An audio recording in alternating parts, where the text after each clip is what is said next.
I just started episode 1, season 2. Sorry. The Cracking Wit, bringing you another Shooting the Shit episode 2. I got two new guests right now. I want to introduce Tony. Go ahead. Take it over for me, buddy. Hey, yeah, what's the deal? You know who it is. You already know. It's the Don, Tony Teflon, the House Teflon, Teflon TV, baby. We pulling the strings over here, my man Don Witt Show. Showing him some love, my man LT Giles. You know, he's a long-time subscriber of mine, one of my first, so there's no way I cannot get up on his show. So that's why I'm up on here and all that good shit. Hedge Ready? Knight. Hedge Knight, thank you for coming by, sir. I want you to go ahead and introduce yourself. I'm new to the whole video thing. It's blowing my freaking mind that I'm in here with these guys. It's kind of an honor. I don't know if I've paid my debts quite yet, just so far to earn this honor, but I'm gonna go ahead and take it anyways. You can give it to me, I'm gonna take it. You know yeah, that's me, man. I do like the Game of Thrones for Dummies type shit. So whatever, man. Check me out. All right. Thank you for coming by, my friend. We hang out all the time. Hedge Knight's a good friend of mine. We last left off with Shooting the Shit LT. We wanted to talk about your favorite house and your favorite character, and it doesn't have to be in that house. You know, I just wanted to know, like, who do you stand by? Okay, so it's going to take a minute for me, so bear with me for a minute. So when I first got into Game of Thrones, I watched the show and I love Ned Stark. And, you know, I love House Stark.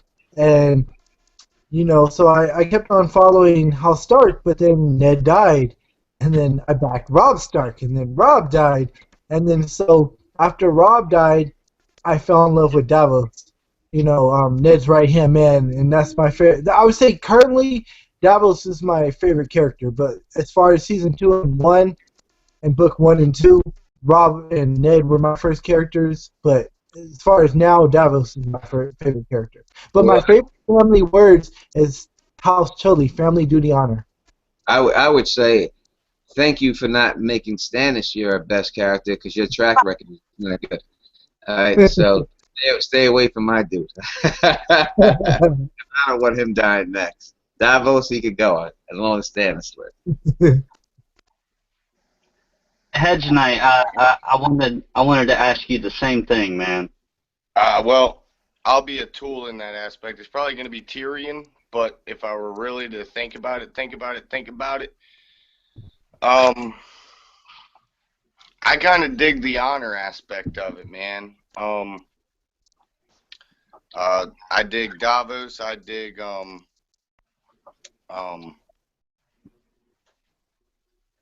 I'm like I said, man. I'm shell shocked. I'm sitting here making a video.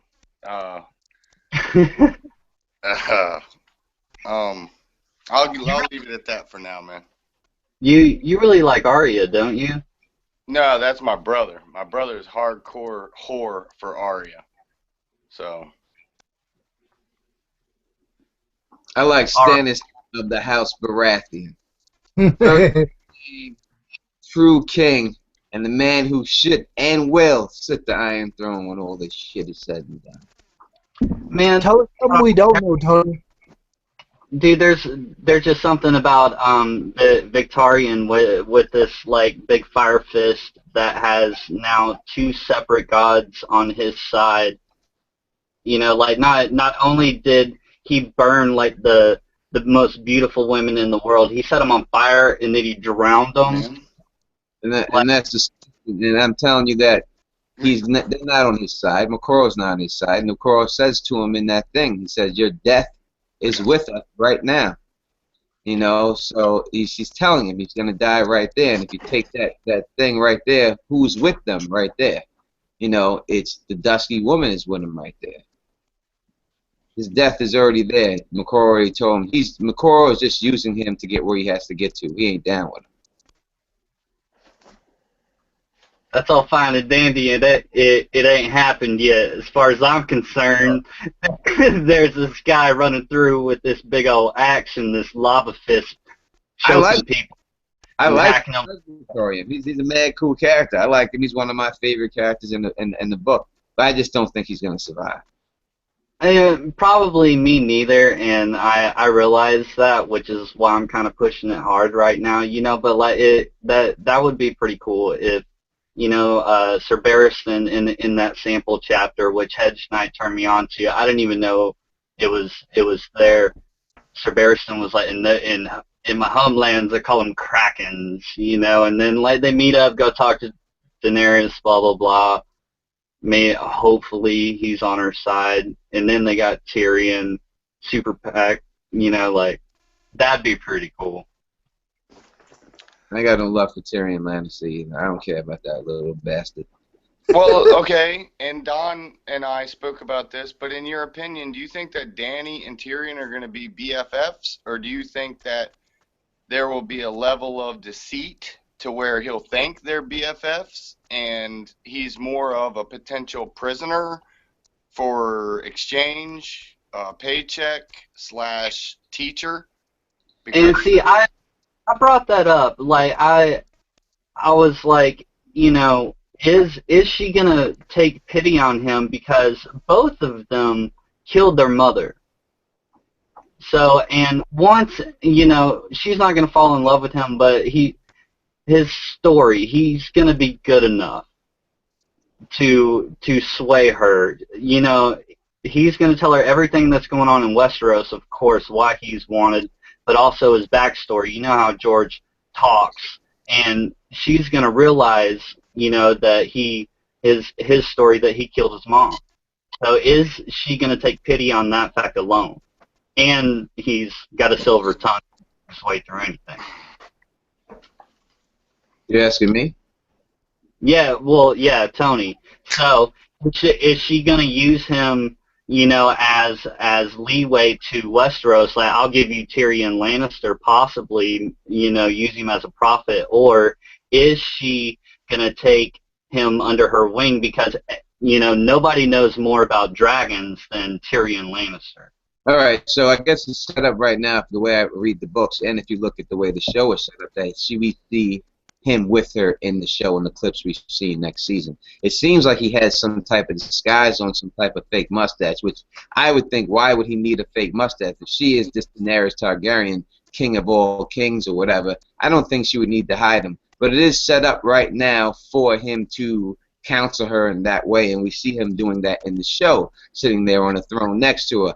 So I think that he could use the North card. Maybe if he ran into her, when he does run to her in the books, he says, listen, I'm married to Sansa. I could bring you the North. I could bring you the Vale. And maybe she could agree to that or like that and use that for a reason to keep him alive for a little bit longer. And then while that is the reason why he's alive, he can get in with her by talking more about the dragons and then getting to know her a little bit better. I think he could probably ease his way in there like that, and that's probably how it will happen in the books more than the show. But I don't see why she should keep him alive. One of those Lannisters got to die. They killed her father. And either him or Jaime, one of them's got to go. I can't see her allowing them both to live. And just saying that's killed my father, and that's it. I can't see that happening. Could the death succession be the same as the, the honor and the justice, to where he's the younger brother, so the dude that needs to die for her father's crimes be the oldest son, and then like that, or in which the Lannisters. I didn't want to interrupt the when you see the screenshots from the Game of Thrones season 5, and they're all sitting up there on the stance in the fighting pits. There's a water bottle in the scene, and what I've heard is that maybe the main stars were brought up in the main shaded area, maybe, you know what I mean? And it's not necessarily something that's going to be in the show, you know what I mean? It's quite possible that it won't be in the show. A lot of times when you see a lot of these clips from the shows, you think it's one thing, and then when the show happens, you don't. I remember last season, everyone thought that that chick was Jane Westerling, and just turned out to be Ramsey's girlfriend. But every reviewer said, "Oh, it's Jane Westerling right there," and it was just Ramsey's girlfriend. So it's possible that it was just taken out of context right there. Let's hope it is taken out of context. I'd rather it be than them just skip that far ahead Me too. and do that. Hey, Did you see the picture pointed out though with the water bottle? There's literally an Evian bottle sitting right next to Daenerys. No, I didn't see it. I mean, that could be them just sitting there taking a drink, or she could just be throwing it under the seat, taking a sip real quick, and putting it underneath the seat before they shoot. You know, it could go either way. Yeah, you're right. Yeah. all right, hey, it's something we talked about earlier. I wasn't necessarily I was debunking the Clegane Bull. I'm not saying that the Hound maybe not, or maybe the Grave Digger maybe not, but I was thinking that if somebody was gonna fight maybe Sir Robert Strong, during Cersei's trial by combat, could it be Nymeria Sand, her being placed up in King's Landing? Is there a way that possibly she could wind up fighting Sir Robert Strong, wanting the revenge, from the Martells? If anybody wants to jump on that. I'll throw something in real quick. The main reason I like that is because technically Oberyn won. I mean, he won. Even if he died doing it, he won. It's not his fault freaking Frankenstein stepped in, It's not right. And it was almost David and Goliath, but now if his daughter steps in and finishes the job, and it's even more David and Goliath, I think that's pretty awesome. I don't know if it's true. I don't know. I just don't have any independent theories on it, but I do. I think that Obara resembled more of a fighting style than to Oberyn. I believe they kind of resembled one another. She was larger. She had the spear, and she had a freaking whip, for crying out loud. Imagine doing both of those at the same time. But Nymeria was more reserved. Like she had clothing and cloaks around her, but all these deadly daggers and everything. If maybe possibly she did get pitted against somebody as big as the Mountain, she could kind of hedge, stick and move. Could she be successful versus Sir Robert the Strong? I would think that in order for this to work, it's possible to fit the prophecy. I think, right? What's the prophecy say with the stone mountain? If it fits that, if she could be the sun in it, she doesn't have to defeat him. She just has to knock his helmet off and expose that he's a monster. She's got to debunk it. Yeah. So she doesn't have to defeat him. She just has to knock him off. If that's the way it goes. But I like that. I also think that she doesn't have to defeat him. She has to debunk it, basically. And not get killed. We talked about it earlier. Yeah, then she died. She died for the whole cause. Like Oberyn kind of died for nothing, just for showing his arrogance, but she died for the best purpose. She debunked the whole situation. That's what she would have to do. It would seem that if that did happen, that she would have to die somehow. Maybe she's injured and she died, because it seems that Cersei has taken back control from the Arya Wings of Winter chapter. So if that was to happen and she did fight for the faith, it seemed like she would have had to die, but maybe she could have debunked. It would be hard for that to happen right there. Just for that reason that it seems Cersei's in control. Seems that way. Maybe it's not, but it seems that way from that chapter. But if not, the theory fits. So are you guys saying that? He's gonna assume, or she's gonna know that Robert Strong is the Mountain, or is she just gonna assume it? Is that what you guys are saying? No, I hear you. Or whoever's gonna fight Robert Strong, do you think she's gonna know that that is the Mountain? I'm pretty sure the Martells and just about fucking everybody thinks that it's the mountain somewhere or another. Well, they say it. They say no man is as tall as the mountain. Cersei be a fool if she tried to keep him away. You know, no one's as tall. So everyone has suspicions. You hear Kevin Lannister talking about it to in the epilogue chapter about him and stuff, and how come he doesn't take off the Smiling Knight and where'd he come from? And Randall Tarley, who's this guy? So you know, everyone and Kevin's like, knows from that chapter. He knows it's some type of inhuman monster going on there. So he suspects it. So everyone does, but no one wants to challenge him. Obviously, the man's freakishly strong and must be no joke, because no one's even trying to test him. Yeah, that sounds good to me. The only other thing that I don't see it happening, but it would be freaking awesome, man, because Bronn turned down the challenge the first time around. If Bronn stood up and knocked him down the second time around, or died and did the same thing we said Nymeria did, in Tyrion's honor, somehow, somewhere. Or Hedge, I heard you say it. I don't know if we heard it somewhere else, previously on the internet. If somebody knows, if there's a link to this, somebody send it to me. But if Sir Loras actually was faking it, maybe possibly, and because he beat the mountain before, he's a Knight of Flowers, so maybe possibly he could fight Sir Robert. I remember. We were talking about that the other day.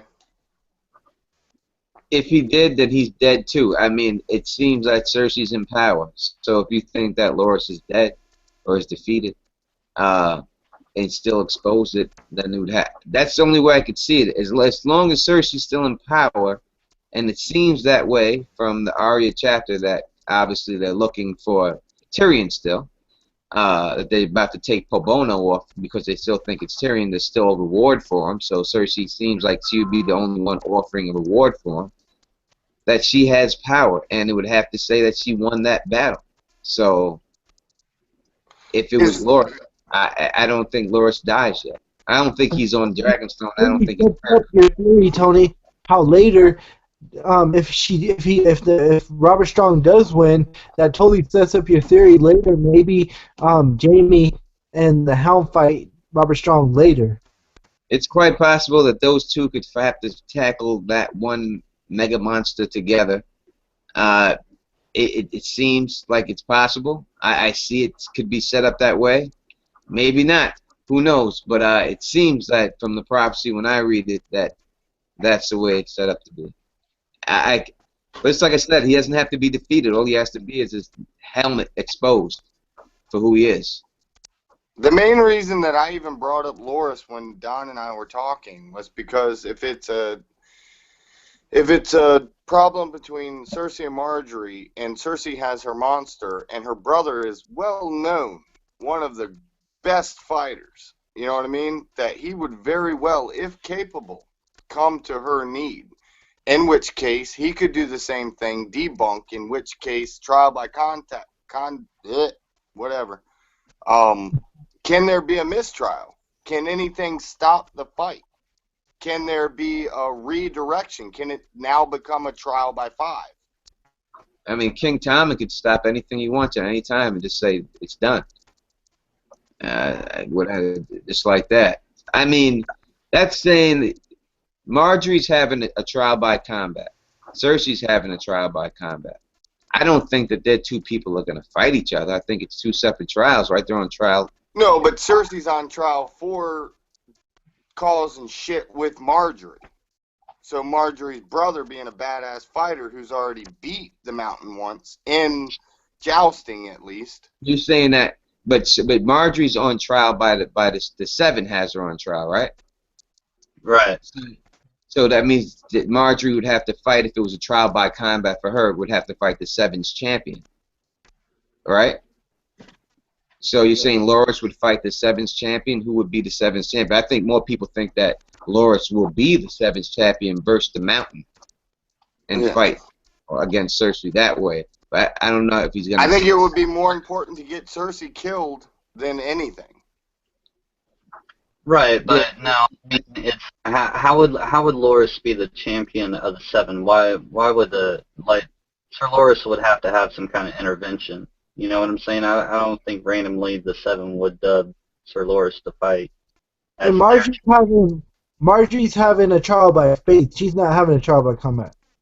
The only Yeah, way the Faith of the Sevens champion could be. that goes all the way back into the Gravedigger theory, like Yeah. because they found him and everything, and I don't want to go into the I grave think I think No, it's theory. no, I think no. it's very That's what I was plausible going to say, that though. Lois The is Faith of the the Seven is could have definitely connections with champion. the older brother.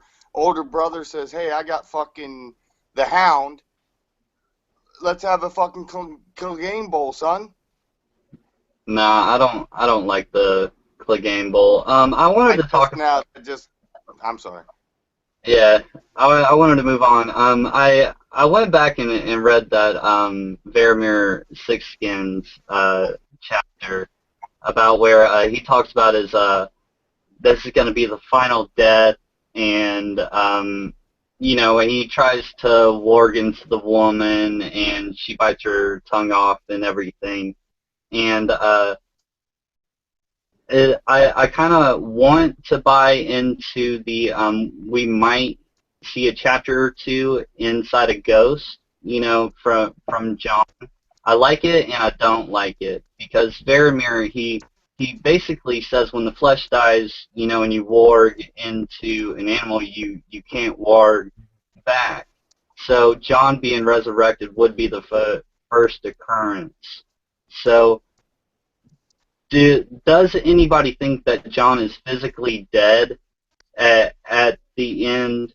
Do y'all think maybe he might still be alive, like real short, or do you think that he's straight up dead at that moment? Are we going to see a couple chapters of Ghost, or could we see a chapter still of John? He's not dead at that moment because you hear him say ghost. So if he's saying ghost, then he's still alive. So you don't see him actually die at all in the book, but you're assuming that he's dead. But you don't see it. He says ghost. So if he's saying ghost, he's alive still, right? Right. But like the next time that we see John or Ghost, is it actually going to be John or is it going to be Ghost? Your personal opinion, and that's for everybody, but only one at a time. I'm gonna leave it alone because I can't give an impartial opinion because I don't give a shit what it takes. The world could fold over twice. Jon Snow ain't dead, son. He's So coming back. no, like you think the next time we see John, he's still going to be in his body, like maybe possibly still dying or possibly trying to get away, like because I was thinking that the next time that we see John, it could be a little struggle, and it's kind of epic, and maybe Ghost shows up instead of the next time that we see John, he's already It all gone. And depends. If George R. R. Martin said there's going to be no new viewpoint characters, if that's what he said, I'm not sure. I think I heard that. Then would Ghost be considered a new viewpoint character? I don't know. Even if And it's how would you write from an animal's point of view? well, he's done. He's It would done have that to with be. Arya. He's done that with Arya already. Wrote through the animal's perspective a couple of times. So it would just go the same way he did with the Arya chapters. Yeah. I think that if they're gonna show John, they're gonna show him through Ghost's eyes in the next book. He's definitely dead, and they're definitely gonna show him through Ghost's eyes for a little bit. They have no choice. There's a reason why ghosts like Melisandre when she's up at the wall. There's a reason why they pointed that out, and they made sure that everyone knows that that dog liked her. That's why people got to understand Melisandre can't be evil, right? Is she not evil? The ghost, the dog liked her. The dog doesn't like a lot of people, but it liked Melisandre right off the bat. And that's why I think that she'll know that John is in Ghost, and Ghost will go by her, and she'll understand what's going on. that's good. I like that. I kind of dig it. Yeah, yeah. As Um, long as John's alive, man, by the end of it, I'm good. Whatever. Yeah, John ain't going nowhere, man. John ain't going nowhere. This is John's story. Oh yeah, yeah. See, I always said I every single time I completely buy into the R plus L equals J. You know, John is a song of ice and fire. That This is this book is about Jon Snow. yeah. Talking about Everything else is irrelevant around it. It's really about. Ron, John, could I talk about something that I just realized in the first Yeah, book? Okay, so there's a chapter, it's a Tyrion chapter, and it's Tyrion's last moment at the wall, and he's talking to John, and John is talking about, he says, he tells Tyrion, he says, I'm going to be going to look for my Uncle Benjen. And Tyrion says, the book says, Tyrion shivers, and then he says, if you were to go out there, everyone would come back and look for you.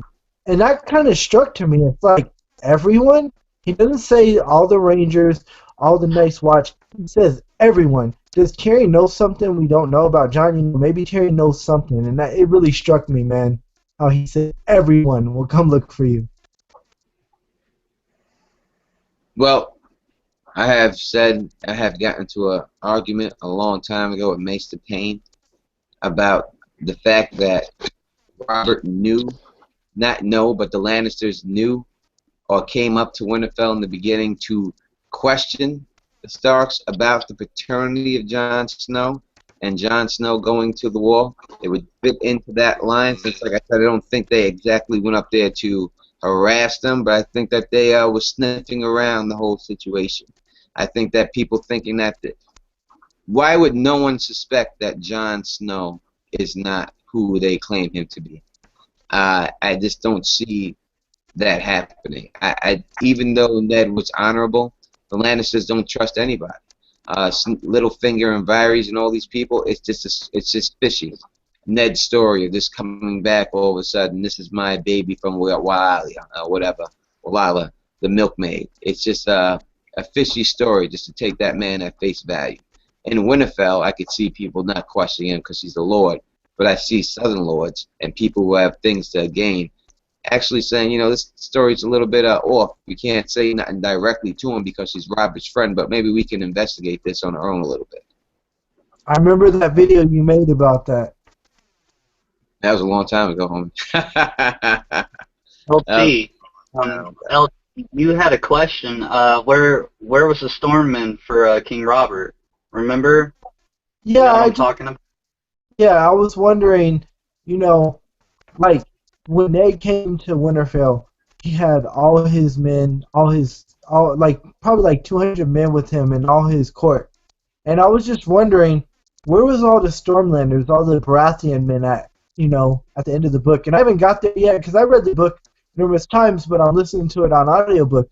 But, like, when Ned died and there was no Stormland men that got Robert's back, and, like, when Ned brought that letter, you know, the one that he wrote where Stannis was the rightful heir, and he's all, he tells, the only one who questions it is Barristan Selmy. He's like, that's the king's word. And then Cersei tears it up, and she's like, we have a new king. But there's no Stormland men there, no Baratheon men there who, you know, and I know the Baratheons and like Ned, they were close. There was nobody there to get Ned's back.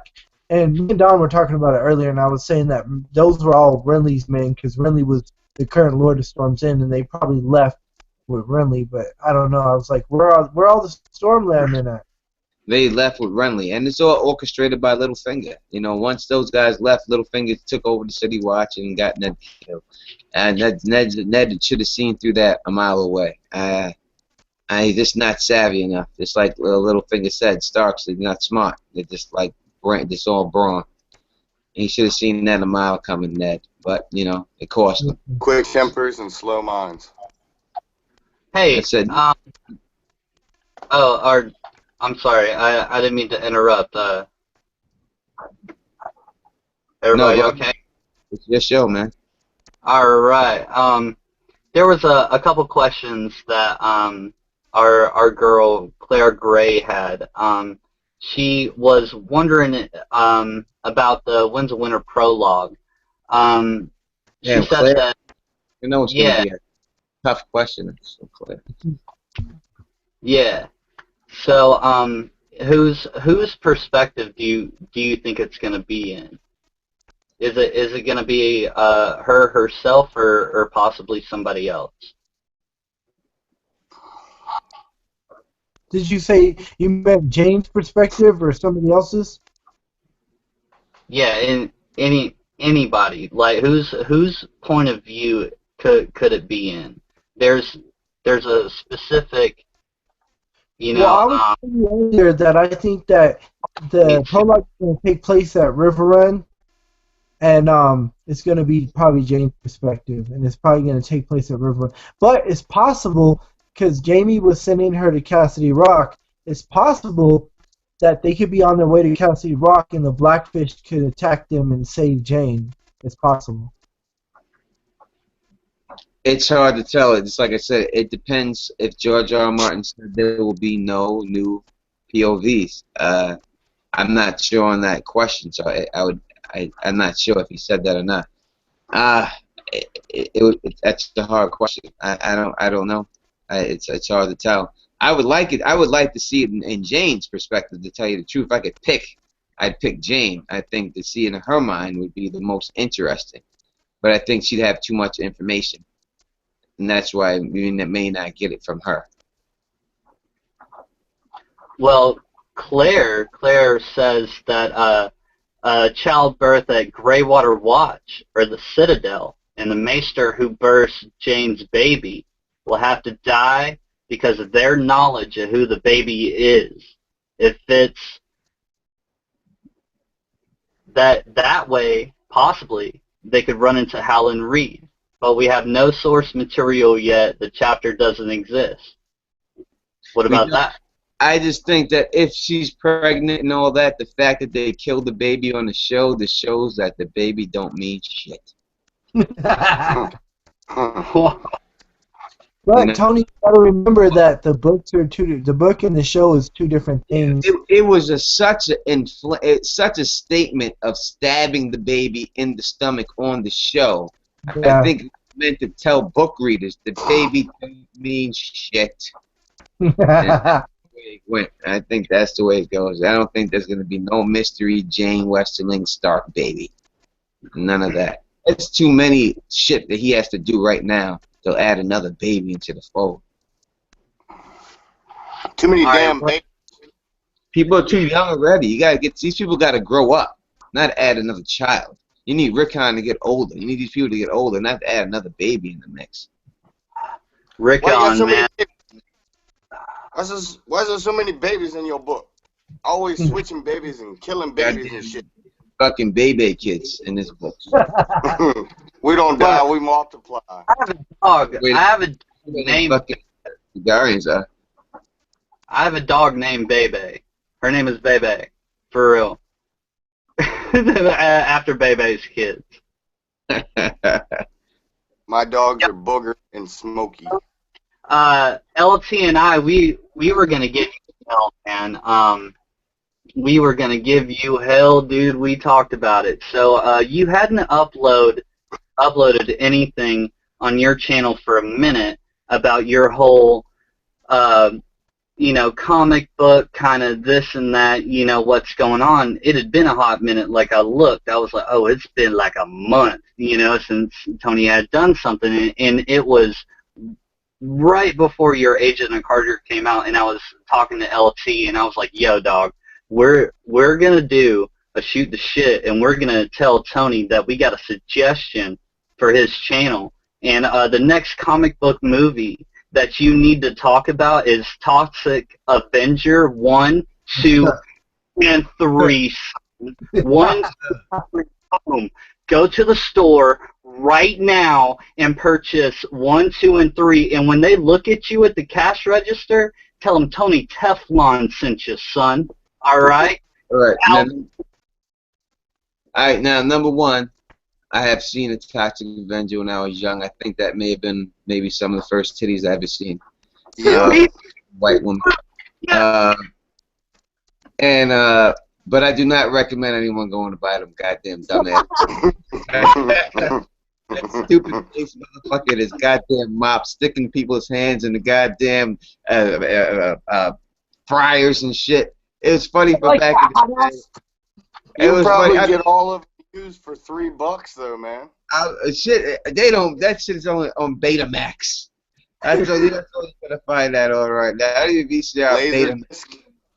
That's the only way you're gonna get that shit. But you know, listen, I think they could probably do a dumbass remake to it. I'm sure someone would do it eventually. You know, I don't think so. I don't think like a metal barrel on top of somebody while they're wearing a tutu and all that barrel is covered in toxic waste is like watchable. And them running around, you know, and then all of a sudden they have a mop as their, you know, like hero. Well, he was a janitor, right? that movie's Before he terrible. was a toxic Avenger, he was a janitor. It's actually So on that was his Netflix. weapon of choice. That movie's terrible. That movie's terrible. I mean, I watched it when I was young. You know, you gotta watch it. It was good for its time, but in all honesty, the movie was terrible. Me and my friend we were gonna make a stupid B movie like that one time. It was gonna be called The Revenge of Shitstain, about this retarded kid. And I don't mean you know a mentally retarded kid who was a big fan of wrestling, and he was in his Lucha Libre outfit, and he was at the crick. And these guys come down with their girlfriends all drunk, and they fuck with him, and then he shits his pants, and then he winds up drowning in the river. And then he comes back to life with the shit stain, and then he kills them all, and every time he kills them, he does another wrestling move before he kills them. And we were going to shoot a little B movie about that shit. And that's along the lines of that Toxic Avenger said. It's just some dumb thing just to shoot. But no, it's like the Swamp Thing. It's like all that shit, you know what I mean? It's good for its time. I mean, I guess there's a time and spot for the Toxic Avenger. Just not for the dime. I'm more of a Bronx Tale type of guy. I like movies like that. Oh my God, Tony! Every time people ask me what's my favorite gangster movie, they get thrown off because people say Goodfellas, Casino, or Godfather. Tony, every time I say Bronx Tale, that's my favorite gangster Bronx movie. Tale is a great movie. Open Great. her door and see if she reaches through and unlocks yours. That's how you know if she's a keeper. That's right. Unwasted talent, right? Wasted talent. I just love the part when Robert De Niro and he comes up to Tony and he goes, "I'm not disrespecting you, but Colosio, that's my son," and he punches him in the stomach. And, you know. I really can't believe I just pulled that. I haven't seen that shit in forever. Like sometimes you gotta take it. Even if you gotta take a fall, you still gotta take a stand to be a man. Yeah. And that's the bottom line. You gotta let people know you can't walk all over my face. The actor that played Colosio is in prison for life because he murdered somebody. Excuse me? The actor that played Colosio and he murdered somebody. A fucking fool. Yeah. Right after his fucking part in The Sopranos and shit. Yeah. He was all fucking high on heroin and shit. Fucking Yep. idiot. Guys, you see these people, just like in the movie, man, wasted talent. He told them in the movie, wasted talent. That's the worst thing, and he wasted his fucking talent. He had it, you know, and he just blew it. Yeah, but he's getting out of jail and he's gonna play a Manderley. You gotta be pretty big. He's Hell, getting out for good Don, what are you getting? Don, is he getting arrested again? Is that what's going on back there? No, I have a lock on my door because I have 3 dogs, okay, and one of them is a big Doberman, but the other one's a little bitty mix. But I have this 105-pound Great Pyrenees, and she's walking around, and like when I shut the door, she like headbutts it, you know, and literally will kick my door open. You know, like she don't care, so I had to put a little latch on it, keep her out. Damn. You got Every time, yeah. People. You dog lovers. This is what happened. Dog lovers. You get these dogs believing that they're people. All right. Yeah. You love them so much, they think they're people, and that's why they act like that. You know, they're not dogs anymore. They think they're just going through some type of phase, and eventually they're gonna look like you. Hey, LT, you told me one time that Tyrion making a saddle for Bran was foreshadowing for Tyrion making a saddle for somebody else. No. Tony mentioned that in his video, and I thought it was amazing. He mentioned how Tyrion made a saddle for Bran, and he said that it would be cool if he made a saddle for one of the dragons for Daenerys. Tony mentioned that in his video. Yeah, we were talking about that. That's like the best thing I've ever heard. That was so cool. Yeah, Like, Tony mentioned that in the review of Road and Ice and Fire with James and LaDonna and Barr and Charlie. No, thank you very much. Yes, I think that was definitely foreshadowing to him making a saddle for Daenerys and dragon riding. Obviously he said what he says to him. You'll be taller than everybody sitting on horseback, it's everybody else, and I think that is actually, if someone was trying to prove that Tyrion could be a Targaryen, that would help their case along the way, that he is going to be the person to make a saddle for himself to get on that dragon and ride him himself, and he would be as tall as any of them on dragon back. If you were going to go that route. Me, personally, I don't want him to be, so I don't go that route. Speaking of dragons, earlier today I was down in my living room and my roommates, they still got our stockings up and they were like, John, check out your stockings. And I looked at my stocking and they gave me it's Regal. Oh, let me get this in here. It's Regal. I got it in the box. Pretty dope. Nice. Yeah.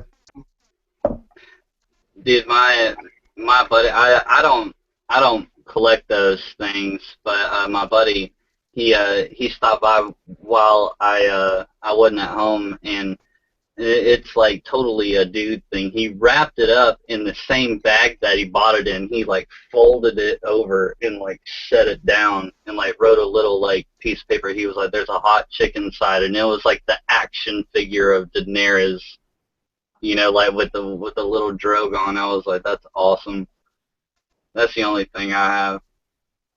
Yeah, I'm not a big figurine collector and stuff. I don't do that myself. You may get a shirt, you know. I may buy a shirt here and there, but that's about all you get from Don. Dude, no, LT has the coolest shirt I've seen. Like the back of his shirt, it shows all the dire wolves and everything, and Shaggy Dog is just blacked out. It's just like a silhouette with two eyes. That's all it is. You guys see it? What's your favorite dire wolf, Tony? Do you have one? Oh, LT, keep talking. Could you guys see it? Yeah, back up. Okay. You gotta talk, dude. Oh, okay. Yeah. Did you guys see it at all? Or? Yep, that's a perfect shot right there. Oh, cool. And then on the front, it's got the I showed it in my last video. It's got the Stark emblem. Oh wow. Nice. Yeah. The question is posed: what is my favorite direwolf? Yes. I ain't got no goddamn favorite direwolf. I don't care about the damn dogs. I don't care. What? Come on. I am a Baratheon, all right? God damn it. That's the way we roll. And that's the bottom line. We sit the throne now, and that's it. I don't got no favorite wolf. I ain't got a favorite bird. I don't like more much raven. I don't like the mouse. I don't like nothing. I mean, I want something. If I like something, it's got to be something destructive. And that's it. That's what I was thinking about before. What would Jon Snow's sigil be right now if he was, when he is proven to be a Targaryen? Would it be a wolf on fire, or would it be an ice dragon? I would think it would have to be an ice dragon, because you take your father's side, right, and then your mother's other flip of it. That's the way they do it. Whoa. That means his sigil would be the ice dragon. Whoa. That sounds cool. Hey, my phone may die, man. If it does, I'm sorry. I don't know why it just said I had 10%. I got it fucking charging. But if it does, I'm sorry, guys. It's been an honor. All Well, right. hopefully you don't bounce. And let me tell you something. Your wall setup back there is one of the best wall setups I've seen on all of YouTube with those video games. I've had every one of those systems, and I wish when I see your shit up there that I saved mine. But I have kids, and they put bagels and Pop-Tarts in them. Oh, you got 3 kids. Those weren't the originals, man. I was in the service for a long time when I was, didn't have kids and stuff, and I rebought so much shit, man.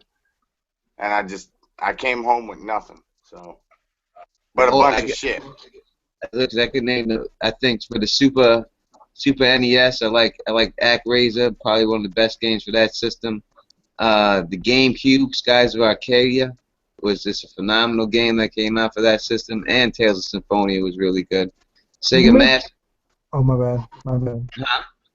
You Tony, mentioned one time on one of your videos about Internal Darkness, and I love that game. Like, not That, many that, people that talk game, about the game. I don't know why they don't make that game over. That's probably one of the greatest games ever made. Oh, That's yeah. probably one of the only games I beat like 3 times because you had to get that Manta Rock going. And once you get Yeah. that fucking I love the part when you were that fireman, the Canadian It's fireman. the Game of That shit Thrones was show, dope. right? People don't. I guess people don't want to hear us talking about that, right? We gotta talk Game of Thrones shit, I Yeah, guess. definitely, definitely. We can talk about that another time, me and you, LT. That's why All I relocated, because my phone was dying, man. But right. thank you for the compliment. hey, you guys are fine, dude. Definitely, 100%. I was gonna throw in a fun fact. As y'all were talking about all that, guess what? He hot glued all of that shit to the wall. Like y'all are probably thinking he like velcroed it or like put in studs and hung it and shit. No, this motherfucker took a hot glue gun and hot glued that shit to the wall. Why would you Wow. do that? Why would you do that? Because I'm moving, and I don't give a fuck. Why? Why would Why? why would you do that? It ain't gonna hurt the product none. It'll hurt the paint a little bit. Fuck. I'll rip that fucker right off the wall. That's the way it would have to go. There'd be a hole in that fucking wall, and that would be it. Yeah. Oh, it's going with me, yo. I'm fitting to move in like 20 days. Shit, let that go. Let's get your security deposit back from your landlord first. Oh no. Oh no. It's a different story from that, but I'm not gonna throw it on No, fucking nationwide no, live please, TV, but please don't. we'll leave it on that. I don't want this to be on CNN, and I don't look my best right now.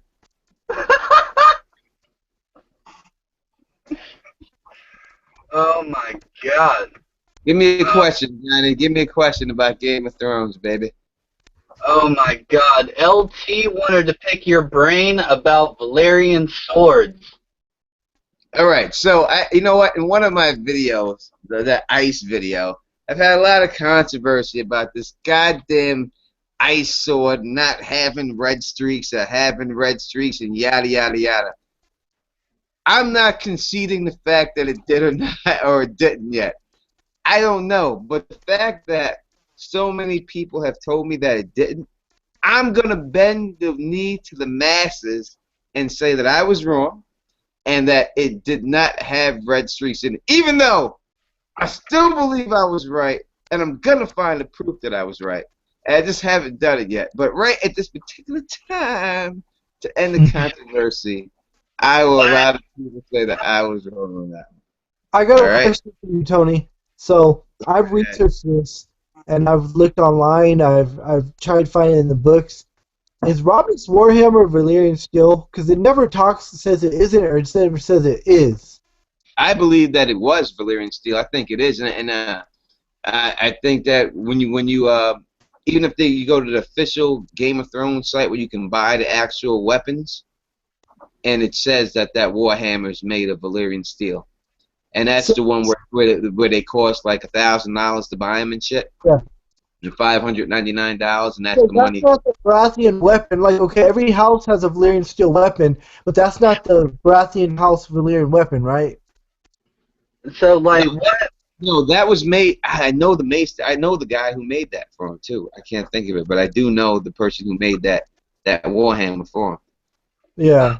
I was gonna do a video on it, and I looked and I found I can't think of it right now, but I know the guy in Storm's End who made that for him. Donald Noy. Donald Noy? Oh, Don, yeah, that's right. one-armed blacksmith at the wall. Yes, that's right. Donald Noy. Like, hey, Tony, I like how you're drinking out of a Stark mug. Hashtag Yeah, nice mug. Anyway, so I'm drinking out of a Stark mug, you know, and if it was if there was a Stark toilet bowl, I'd be shitting on it. That's just the way it is. No. It's just something that holds something. And number two, they don't make a lot of Baratheon stuff, or would have a Baratheon stuff because Baratheons get hated on. you're exactly right. They don't make a lot of Baratheon stuff. They don't. That Baratheon gets hated on. They don't. You know. They make a lot. You know, at all. You know. Hey. I'm a New York Knicks fan, a New York Jets fan. I'm not one of these guys who root for the Bulls and root for Duke University and root for all the front runners. That's not my style. If you want to go that route, that's go right ahead. You could be that type of. You could be a Lakers fan and a Duke fan and a Cowboy fan. You can pick all the best teams or 49er fans and just be up there. Not me. I gotta go with my heart. You know what I mean? And that's just the way it be. But I always drink out of my Bannermans. Anyone who's a Bannerman to the Baratheons and bends the knee to the Baratheons as much as the Starks do, I have no problem drinking out of their stuff. You know what I mean? That's the least I could do for people to get on their knees for. Something funny. At Christmas, my mom wanted to buy my brother a Game of Thrones hoodie, and she was like, I don't know anything about it. Which one should I get him? Oh, I was like, oh, he's a Baratheon man all the way. They're not going to make his new sigil, so you're going to just need to get a straight-up Baratheon. She sent me a picture. I was like, yo, he's not going to wear a bright-ass fucking yellow hoodie. You know what I mean? With a fucking deer on the side of it. You know what I mean? I was like, go ahead and get. I don't like the full deer one. I like the antlers one. Ours the Fury. I like that look, and I like the Stannis Baratheon the Heart. Yeah. Sigil. Oh, but I told her to get the Stark joint. She got the Stark, and then at Christmas, I told him about it, and he was like, "Fuck you, man! I wanted this." Well, I He was mean, like, "What at the Baratheon, man?" the Stark. This is the king, man. Come on, boss. Yeah, see, I like that, but like even the little Stark on your mug is false. You know, like the Starks was a wolf going across, like running. You know, so that's just something. The little wolf head is just something that HBO created, pretty much, or somebody else. You know, like their wolf was running on a field. I like the that sigil. I think the sigil for the Starks is very nice. That whatever it is, I like it too. it's an ill sigil. There's no doubt that the sigil itself is ill. I like the sigil, but I'm a Baratheon dude. That's where you gotta go. I was going to say, Tony, that I personally think eventually Rob would have been to need a Stannis. I mean, Rob didn't care about being king in the North. They just anointed him king in the North. I think that he was already. He bent the knee to Renly. He was already down with Renly. No. Caitlyn said, they were going to team up or whatever. I mean, but I think eventually, if Rob wouldn't have died and they would have took out the Lannisters, I think Rob would have bent the knee to Stannis. Oh, yes. No, if they could have all joined forces, I think he would have definitely wanted to go to Stannis. But showing that Rob is just willing to bend the knee is just the way he is, because he just basically bent the knee to Renly. He was ready to bend the knee to anyone who was willing to give him the North at the time. Stannis was not going to give him the North, and that's the bottom line. He was not going to be king of the North with Stannis there at that particular time. Stannis was not willing to do that. Hey, I want to go. I want to go down the line. That's why Stannis had to kill his ass and put the leech in there, because he was going to take his Northern Kingdom, and that's what he deserves to get. Hey, like everybody talks about swords, and everything. Let's talk about crowns real quick. I haven't even talked to Hedge or LT, and so I want to ask everybody real quick, who do you think had the coolest crown? And there's a driftwood crown, and that's not even my favorite crown. You guys know that I love the Iron Islands, but me personally, and it could be somebody else's as well, is Rob's crown. When they craft it, out there, it's got the old rune, in it. So like I just imagine stones with carvings and things like that in the crown, opposed to Stannis's fire crown, and other things like that. Anybody can jump in. Was Well, Renly's I'm not crown? trying to. I'm sorry, Giles. Go ahead, man. I was just gonna say, was Renly's crown that he wore, was that a copy of Robert's? Because I like that crown. It had the, like, the antlers on it, and it was like similar to Robert Baratheon's crown that Renly wore. Was it a copy of Robert's? I wouldn't know if it was Renly's. This question actually is something I never really thought of before. Very good question. I would love to say Stannis' crown would be the best just because I'm a Stannis fan, but the fact that Val's crown overshadowed Stannis' crown, and it was supposed to be made up to look like Robb Stark's crown, we're gonna have to say that Robb Stark's crown is probably the illest one of them all. Well, his crown was like an ancient crown, wasn't it? Wasn't it a crown that the King of the North used to wear? I could have sworn it was. I'm not sure. Yeah, it They was designed after. they had lost it when Aegon had come over. They had lost the crown of the king, and they had forged it. Catelyn. It was Catelyn's chapter that she was describing Robb's new crown, and he kept adjusting it. She was like, maybe he thought if he tilted it better, it would further distribute the weight. But they made it a little bit bigger than him because Robb was so young. But it did have spikes. Did any of you guys play Skyrim at all? Anybody? Oh yeah. Oh, yeah. Oh, I beat that bitch 3 times through. Yeah, so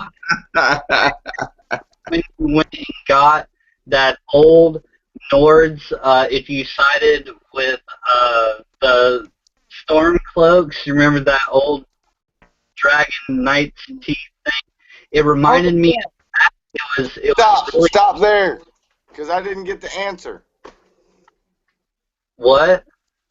The question posed, which is the coolest. The coolest to me was if the history and lore is true, and that's what I was saying. I'm not trying to be, going on your fucking Greyjoy shit, but if they have a fucking crown made of like a real fucking like sea dragon's teeth, that's pretty pimp. I mean, that's better than anything any man can make. You know what I mean? That's an original. That's a one of a kind. I can reproduce man-made shit all day, but I can't come up with more fucking teeth. That's the coolest. I'm sorry to interrupt. Nah, LT, what's yours? no, I remember what you were saying about the Skyrim crown because you go on that mission where you go to that cave or something and you have to retrieve it and bring it back to Yorfork. I can't remember his name exactly. The one at Winterhold. You got to bring that crown back to him. Is that the one you were talking about? Yeah, I was in my mind that's kind of like what I saw, and it had the runes beside it. It's just when it was the coolest crown for some reason. Now, Hedge, you got a good point with the probably most ultimate crown, with how it was made, but it's just when they described Rob's, it really stood out to me personally. Tony, what do you think? Well, I played Skyrim, but I do not remember the goddamn crown. I was just not Didn't do that mission. crown. When I was playing the game, I really wasn't worried about the crowns. It's like I never thought of the question. It's a good question. Like I said, I would have to go if I had to wear one of them. Obviously, I'm going with my man Stannis. But in fact, there's really only one crown that matters, and that's the crown that Stannis wears because he's the king. So all these other bootleg crowns that you go around that glitter, it really doesn't matter. There's no power beneath it. The power lies in the one that Stannis holds, and that's the bottom line. Well, my main point was being that a crown is going to be valued on its precious materials that it's made of. I, And I I feel you on that point, but if you look like history, like say back in the day, people killed polar bears and they take the polar bear teeth and put it around their neck, right? Now, if polar bears become extinct, maybe that those polar bear teeth are worth something. But me personally, I'm gonna take the platinum necklace, man, and the diamonds. You could have the polar bear teeth. That's just the way Tony Teflon rolls. I'll take the plats and all that. Give me all that. You can Well, have the well, around your neck. the question was, what's the coolest? I hear you. And cool to me is the diamonds and the platinum. I like that better. I like the Tony way. understands. But the If meaning he, behind what you're saying, if you actually killed that person, that it would mean more than someone What the else's fuck was it? passing someone who did Naga kill them. or some shit? Huh? What was it? Fucking, I was trying. I'm sorry. I wasn't meaning it. I was thinking out loud. I'm sorry. I was thinking. What? It was fucking Naga, right? Some big Yes. ass. Some. Yeah. All right. Dragon. Hey, and this is pretty tinfoil, myself. Shot Like down. Tony, I know that you really like your ice dragon. I was thinking about if, hypothetically, man, that dragon egg that Euron claims that he had, if Uh-huh. he dump it into the sea, could eventually somehow, let's say there might be another, you know, sea dragon. Like these dragons kind of seem elemental. I hear what you're saying, but I don't think he dropped in this thing. I think he paid the faceless man with it. And that's what the faceless man used, why he killed Balon for. So I think he's just making sure I dropped in the sea and dropped in the sea. He used it to hire the faceless men. So the faceless men are in possession of the dragon egg. I have a quick point to make about dragons. The and Tony, I know you're a big fan of Ice Dragon, so am I, huge. But Yep. the recently reading the Ice Dragon, and the only real Game of Thrones, A World of a Song of Ice and Fire reference there was when Adara wanted the Ice Dragon to take her back to the lands of Always Winter. Now, that tells me that that is definitely where they're from. They are there.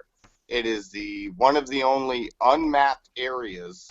And what if Jon Snow is given? And if you watch one of my latest videos, I say this. What if Jon Snow is given an ice dragon? Not so much as like it comes out of the wall, or it's under Winterfell, or he births it and it grows at an exponential rate. But what if it is given to him as a tool to fight the forces of fire by the others? It's quite possible. Listen, the ice dragon is definitely a real thing. There's no doubt. Anyone who doesn't believe it, I don't know. Listen, George can do whatever he wants, and he can just not put it in there. But I think he has built it to the point. If you look at Winterfell, there's a pond in Winterfell that, out of all the other hot springs, this pond remains cool. Out of all of them, you hear in the Don ice. shot me down 2 days ago on this theory, but go ahead. You hear you hear over in the Adrena book, it turns to a pond that's always cool. He calls it. She looks like she has walking abilities. Why how she's able to call the dragon. It's from the lands of always winter. There's nothing else in this story that the White Walkers can do unless they have a dragon to take over. It can't be anything else to make them spread the ice throughout the world that quickly. The ice dragon flies over. When it does, everything turns to ice after. They need And that. it's 3 times the size of any known fire dragon. And it kills fire dragons like shit. So, I just don't see that not. And as I said, Jon Snow's sigil is going to be the ice dragon, not the fire wolf. I think people think it's going to be the flaming wolf, but it's not. It's I'm going to not be the ice. disagreeing, but I think it would be a cooler, more beautiful sigil if it was an ice dragon crossing like necks with a dire wolf. You know Hey, what I because mean? if you look at like Khal Drogo's son's sigil when Dany sees it, it was the father's sigil, the horse, and then her sigil, the mother of the elemental, the fire. So if you do that, then you have to say John is his father, the dragon, and his mother, the elemental, the ice. So his sigil would be the ice dragon. And I just think the ice dragon is a real thing, and it's gonna Oh, it's happen. gonna. I'm 110,5,000% behind you on that, man. Man, I It's gonna think it's happen. like you guys were talking about crown. So if you look in the World of Ice and Fire, they show Aegon's crown, Aegon the Conqueror, and his crown was pretty cool. All the rubies in it and stuff. That one was pretty cool. That's a big ass book. It's too heavy for me to be lifting all the time. It's hard for me looking at shit. Yeah, I can't, man. you want to know? God. I Dude, got. like, Oh, well, the World of Ice and Fire. I bought that and another book at the same time, and I filmed a video of like unboxing it from Amazon, and which I don't know, I just filmed it, and I haven't even read the damn thing. I haven't even finished halfway through the even the Ironborn section, which like I went right to, because like my mind is so preoccupied with the story at hand, like I can't get past it, and so I just keep kind of going back and forth, and I'm flipping, flopping, World of Ice What and I've been Fire. doing. I don't know. I It's told like I told a buddy of mine the other day if he wanted to borrow it, he could. That I didn't see myself getting into it anytime soon. I've tried. I just haven't. No, it's a good book. I'm not gonna say it's listen, if you're doing what we attempt to do here, you have to have this book. It's not gonna help you not to have it. If you're trying to break down what's gonna happen and predict what's gonna happen in the books, or break down what previously happened in the books, or see what you think is gonna be written in the Duncan Egg novellas, you have to have that book. You do I love those. a service if you haven't read it. I'm trying to get LT to do a video with me on the fucking Dunkin' Egg, man. I've sent him a couple videos now. Don hasn't read it. I love that shit, man. I love fucking Dunk. Look at my name, dude. I'm a fucking Hedge Knight. I hear I you. love that shit. I got a video of Summer Hall that I've worked on for a long time that's going to be coming out, and I haven't put it out yet because I just want to make sure everything is right on it. And there's not a lot out about it, new stuff that came out about it, but I think I got it pinned down. So soon enough, the Summer Hall video will be out there. holy shit, we lost LT. He'll be right back, I'm sure. He probably just had a connection issue. How long we been doing this shit? Hour? I don't Told know, you. about an hour and a half. Keep it going then. Let's go. I'm cool. I cut out, guys. Sorry. I go for Hey, it. man, I'm just in case we end it real quick, I really got to say, guys, I appreciate you pulling me into the fold. Don pulled me in, man. We talked a bunch, and then I met Giles. And I've been a big fan of Tony's, man. James Johnson, all them guys, all that small council stuff. Fucking man, I don't got. Hedge, I just want, Tony, Hedge has mentioned you in just about like 90% of his fucking videos, man. That in all honesty, it's nutty to me that anybody even knows who I am on this thing. It's still crazy to me. I just used to have 200 subscribers, and I never thought that I even get half the subscribers I have right now. I was happy with 300 views. I used to think that was as big as it can get. So for me to hear anyone say that, it's really nuts to me, because I just feel like I'm like everybody else, just sitting on their couch, just talking shit and just trying to get that popping. LT has repped for my page since my page has been up from the beginning of it all. So if he has a show or anything, there's no doubt I will definitely be on anything that he is on. I rep for my people. Anyone who is loyal to me, I'm loyal to you, my man. Hedge Knight, you have repped me in your videos. I will come on your page, and I will do something on your page too. And if it somehow gets subscribers up, then I am happy to do that, my man, without a doubt. There's enough subscribers on YouTube for everybody, enough views for everybody. People don't have to Well, no, be all. I really liked your one video when you shitted on people for not mentioning people's names and stuff. And then I didn't understand why anybody would do that.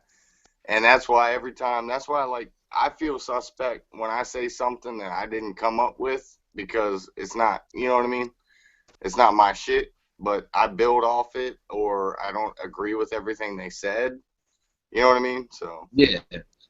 I hear you, man. Nah, people, people just be, you know how people is. It's just like anything else. If you a rapper, you don't mention other rappers' names on your song because they ain't mentioning their names in yours. And that's how people get down. And it's a battle, and that's what it is. And people want to be known as the best Game of Thrones person, the most knowledge. I don't have the most knowledge. I'm just me. People tune into my channel, I hope, just to see me. And I think that who I am, no one else can duplicate. And that's just what it is. And I think people just need to go on, just be yourself. And that's how you should. LT said that, hey, LT, you'll remember this. You said, Tony, have you ever thought about doing like a podcast? Because LT is a big podcaster. I'm not. I don't even know what that means. I would like to do it. I don't know nothing about how to set one up or anything or how people do it. But if cats, I would love to be on a podcast. I know there's a couple I listen to, like that Vassal of the King's Grave. I listen to that. So if they are on this motherfucker right now, put me on a goddamn Vassal. I got a lot to say to down. I got a lot to say to those motherfuckers on there. I would love to talk to those people right there because they got a lot of interesting things to say. A lot of things I agree with, a lot of things I don't. And I'd like to get on there. This is all in fun, not confrontational or nothing. And I don't want no one to think I'm trying to come up and blow up anybody's spot or nothing like that. I would never do that. But I'd like to be on a couple of those shows and stuff like that. It'd be very nice. But I ain't big enough. I ain't nobody. I'm just a dime on a little channel, man. That's it. I'll be honest, man. I got like 2 people in my life that are into this thing, And when I started getting into the videos and stuff and I saw everything everybody was doing, I took a chance and I jumped out there and I met a couple cool people and then all of a sudden I'm in a video with freaking Tony Teflon. I've only had my channel going for a couple months, man. Come on, man. You gotta do big. I rock anytime, especially my man LT. Whatever. If LT say you good peoples with me. That's it. If my man he vouched for you, he say he's a friend of ours. He a friend of ours or he a friend of mine? What is it? If he tell me what it is. We were just talking about now you're gonna pull Donnie Brasco out. That's right. Oh, I'm gonna catch every movie quote you throw out.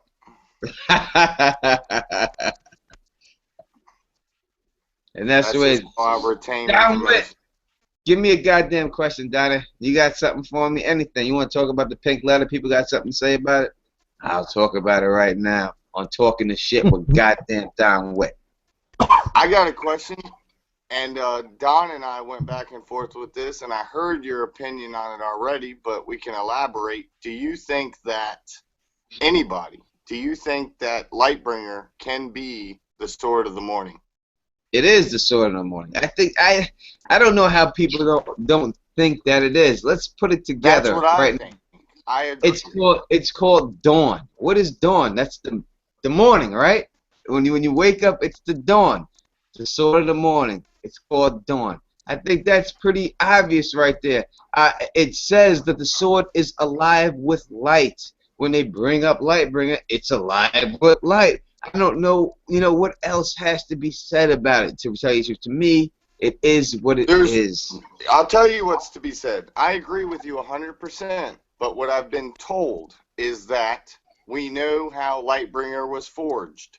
We know that we know how the sword of the there's differences. There's different things that have been said that have happened about 2 different swords. All right. So it says that But light. It says that this is a made of a meteor that fell down, and they purged it from that. A Milky flaming, White, yeah. a flaming meteor. But that could be perceived as it's a regular sword when this guy makes it, right? He stabs it in his chick's heart. It comes out as fire, as living flame, right? So a meteor, flaming meteor, it could be perceived as this woman's heart coming on fire. Could be conceived as a flaming meteor hitting the earth or a comet and being forged from that. It could just be a way that people are able to describe something that they don't know and how they just make something up to fill a story that they really don't know the origin of.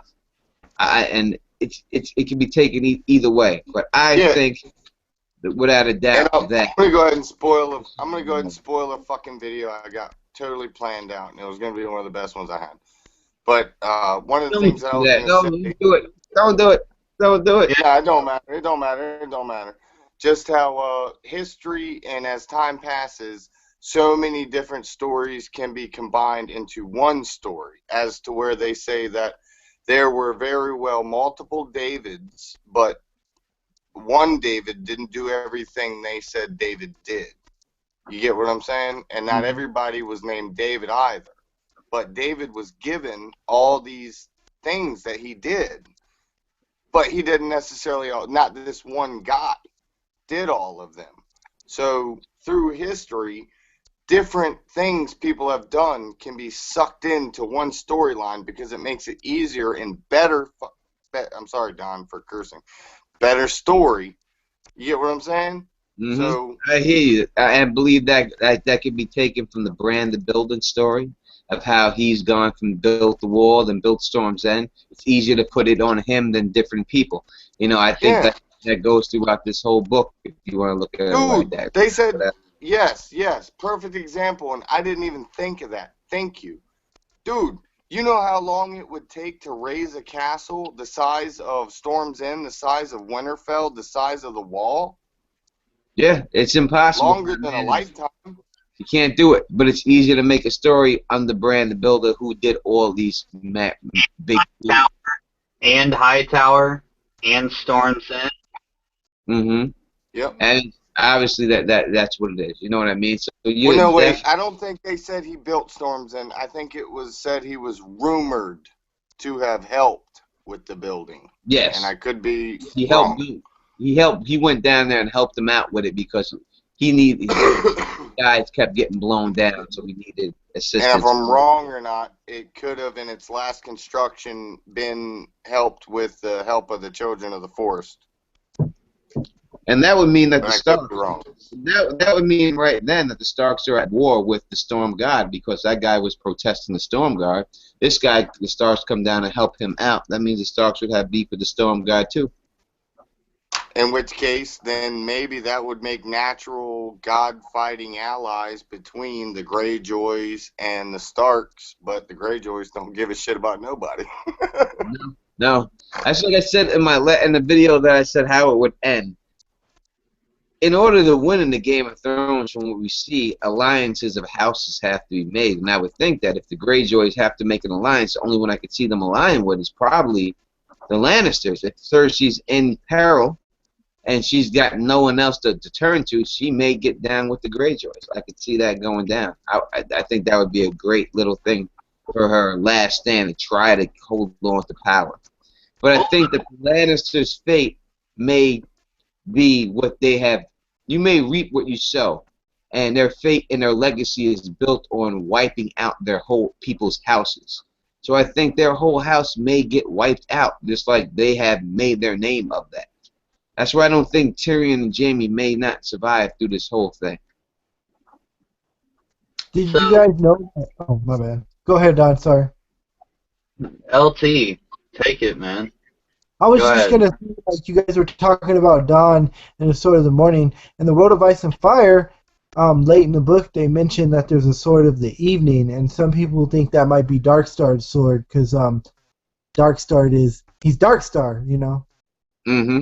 Yeah, it could be, and that's a great point, and I've seen that. and you're ruining my videos, LT Giles. I got these videos planned, and Sorry. you're saying stuff and everything else and stuff. I should never came on here, but no, I'm just playing. I'm just playing. No, I think I agree with you on that. I agree. No, but both of you guys be quiet. I wanted to talk about Dark Star and what was going on with all of that and who is that and where is that? Oh man, I was just gonna go on the sword, not you know, and the sword ties to Dark Star. So I was just gonna I'm going to say one thing for about less than 1 minute, and then I'll shut the hell up for as long as you need me to. But to be honest with you, it wouldn't take much other than the Sword of the Morning to change the appearance of a sword, unless it had, Tony Teflon, these bright red lines in it, to change the appearance of a general sword just by changing the hilt. And the sword itself is forged, and the hilt is put on, and then the base. So we could very well have 86 swords known throughout history, but there were only ever 36. Do you see what I'm saying? You could change a sword and rename it. I think like if like Dawn is the way it is because it isn't through a woman's heart and hasn't burst into flame yet. That's why it's white like that. I think once it gets driven through Dany's heart from Jon Snow and he pulls it out, then you will see it turn to flames, and that's what will happen. I don't know if it was you or James that said it. Unless Dany has the sword and she kills one of her dragons and sacrifices her dragon, which is living flame, and they keep saying that the dragon is living flame, and she stabs the dragon or someone kills the dragon and that forges Lightbringer. It could go anyway. But I think Dany gets stabbed by Jon. I think that does happen. One thing that I find weird, and I just want to ask you guys' opinion on it, and I don't know if, like, all you guys said you haven't read much of World of Ice and Fire, but in World of Ice and Fire it mentions that where would arrows kill dragons? So what I want to know is, did Torrhen Stark not know about that? Because if they knew that weirwood trees or weirwood arrows would kill dragons, wouldn't they just make a bunch of weirwood arrows and kill the dragons and fuck Aegon? You know what I'm saying? You still got to get the dragon in the eye, right? It says there's only a couple of weak spots for the dragon. So how many do you think that you got that chance to? Look, the guy seems like he was a little bit afraid. Seemed like he bitched out. You know what I mean? Yeah. And that's in every dragon story. I mean, you can take it to Dragonheart, you can take it to Lord of the Rings, you can take it anywhere. They always say that the dragon has a very small damageable point. This is my World of Ice and Fire, and if I open it, most of these pages are gonna like breathe air because they ain't been opened. But I've gone through and tagged the chapters that I mean to read. I can't do it, man. I can't bring myself to do it. got it. So I just you know, I just think it's a one in a lifetime shot. I don't think he was willing to take the shot or the chance to land it. As in my other video when I did Brand's chapter, it could be the guy cutting the weirwood arrows was Jorman's brother preparing for war for the Battle of that. It seems that could be more plausible of that being that than what I've said. Could be. Only reason I think and said it was Bloodraven is because when I just hear pale, I just think Bloodraven. He is the one that is described constantly as pale. He's the one with Bran at the time. I think he could have been doing that to show Bran some type of this is the way to kill a dragon. I think that was shown to Bran to show Bran that, hey, a dragon can be killed by a weirwood arrow. I asked you in your Q&A. Sorry. Go right ahead, LT. I asked you in your Q&A video, what did you think Bloodraven's agenda was, and you said what you thought. And I was wondering if maybe Bloodraven's he's got bad intentions, and like you said, maybe Bran is gonna see he's on some bullshit and like go the other way, maybe that will happen. I haven't done the second Children of the Forest video. People ask me for it, and I like, oh, but you know, these dudes, he's lied to them. You know, he tells Bran, hey, you can't communicate with people in the background; they can't hear you. But you know, Bran has communicated with Ned Stark. They do. He does feel him. He hears the wind blow. Bran will be able to communicate with him. There's pits and stuff. They tell him don't go down. They tell why don't they want Bran to go down certain hallways down there? Why do they say don't go down here? You stay here. Don't go there. You know, they're not telling them the whole truth. They're not saying everything, and there's a reason why they don't want him to know everything. You know, and I think it's kind of like, you know, when like God, kind of like the story of it. When you hear it, he's like, don't worry about the tree of life. Don't eat from the tree of knowledge. You know, just trust in me. Don't worry about it. You don't need to do that. And I think he's trying to do something like that. You know, I think Brand is going to bite the fruit and get his own knowledge and see what really is, and not just trust in this guy. He's gonna have, yeah, he's gonna have to do something to trick Brand to get him, because I think maybe he's stuck there, and like Brand, he's gonna do something to get Brand to trick him to get relief to get out of there. Brand has done everything wrong. That when you hear Vladimir Sixpence talk about skin changes and what he was taught, and everything that he calls abomination, Bran has done. He has done everything wrong. Abomination to take over another man's body. Bran has done it. Abomination to eat human flesh through a wolf body. Bran has done it. He has done all the things that are looked upon by skin changers and enjoyed it. Yeah. But that's what I'm saying. I just think that somehow Bloodraven's going to trick Bran and he's going to get out. And you know what's crazy is the same thing happened to Bloodraven that happened to Benjen. You know, if you go back and you look, Bloodraven just wandered off and he disappeared. Same like Benjen, he disappeared. Exactly. I said I think did Bar put up a video about Benjen Stark recently? I haven't finished it yet. I fell asleep earlier watching it. It was about just like you, she put one up about Benjamin Cole's What is hand. that? If she's trying to get at the Don, is that what she's trying to do? That's what's going Hey, on there? Don, jump in. Don's the only one that watched the whole. Everybody, hello. No, Yeah. Bar sat there and like in her video, she was like, "Please, Tony, don't let it be about the same thing, please." I was just playing when I said that. Yeah. I haven't finished it yet. I was just playing. No, I'm doing a video with Bar soon enough. We got something worked out. We jumping on something. So, and Bar's my chick, you know what I mean? We good on that. No, I don't mind. Listen, even if I say something that someone disagrees with and someone makes, I don't take that personal. I wouldn't take that. It's just it's a book, man. It's a book, man. There's other things in this world that really mean stuff. That's really important in life. This is just something for me to pass the time by, and I'm just happy that people actually want to hear me say it, you know, and that's it. No, there's only two Game of Thrones, like, you know, Song of Ice and Fire people that really shut me down. It's you and Bar. Like when I get an upload from you guys, I don't give a shit who's around, what's going on. You know, I listen to it. I either like put it on my phone and like I'm like zoomed in this big, you know, or if I'm at home, I put it on the big screen. I mean, I'm done. The world around me stops. Like it does. I'll thank you on behalf of Bar and myself. I'm sure she would feel exactly the same way. We're honored to hear anyone say anything like that. I'm sure she feels the way. I only heard through Bar through Mace the Pain. You know, Mace the Pain.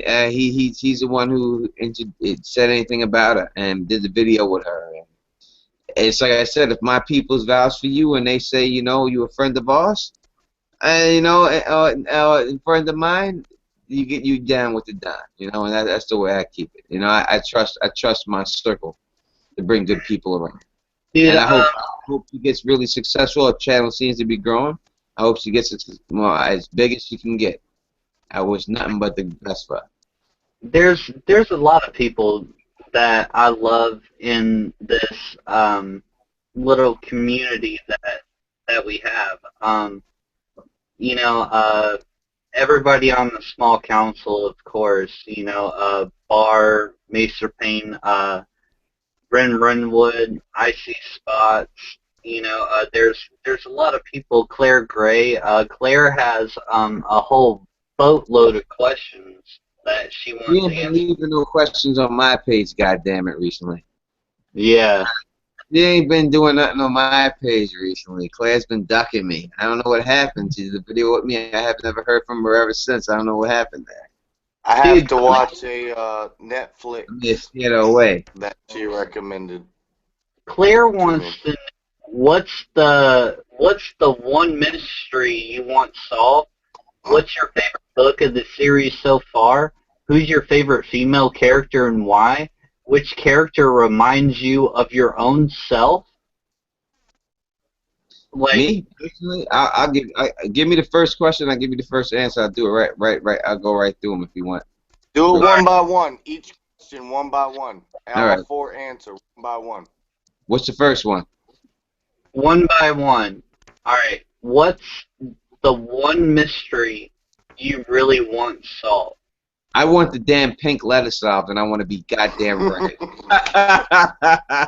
if I could pick anything in this goddamn book series, I want to be right about is this goddamn pink letter. Goddamn. Put If it I could have down. anything, I would take that over anything. But that and probably the ice dragon thing. I would want that. But yeah, that's the mystery I would want solved. The goddamn pink letter.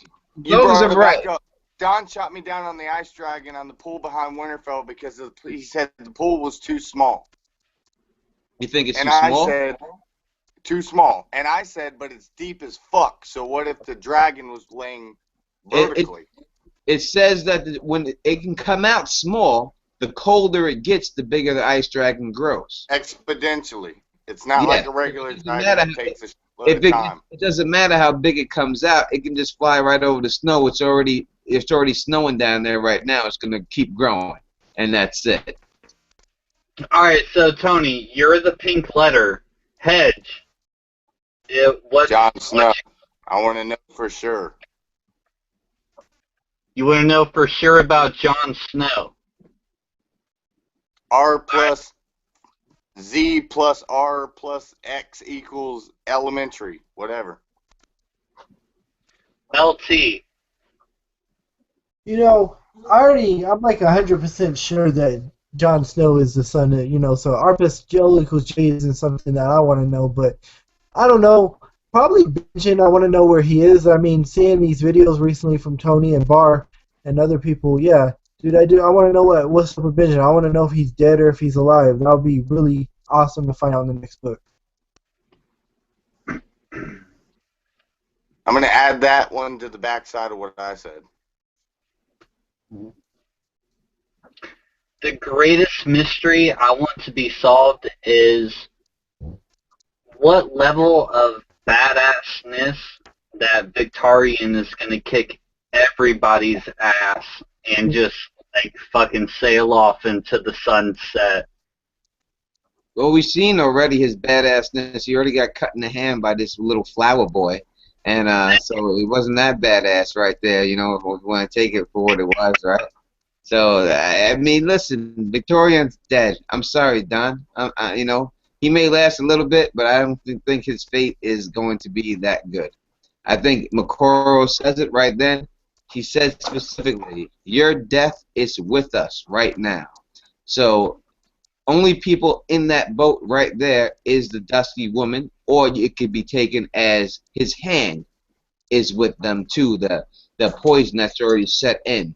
But he says it. Your death is with us. It's already done.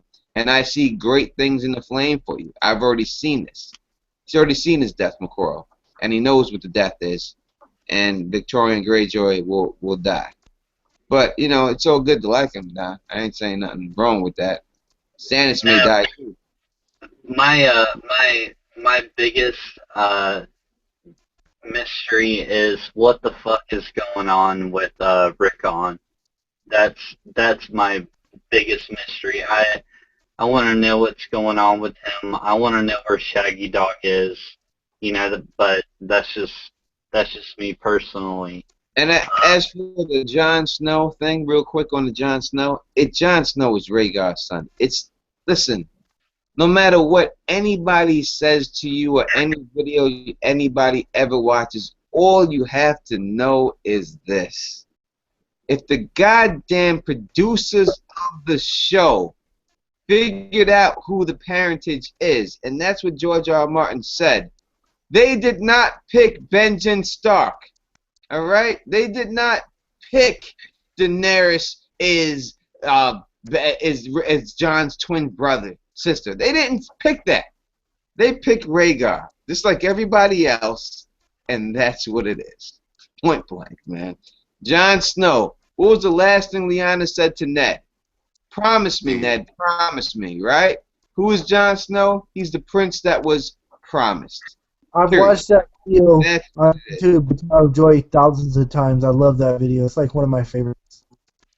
And that's the bottom line. Jon Snow, the prince that was promised by R'hllor to come and save the world, the new Azor Ahai. That's why I said that's what I need to know for sure. I need to know it. I need to see it. I need to read it. I need to hear it, because it could be a complete game changer if they throw us through a loop. Anything else doesn't It makes really no matter. sense to do that. It built up the whole thing. Everything is built to that. It would be poor story writing. The man's a great writer.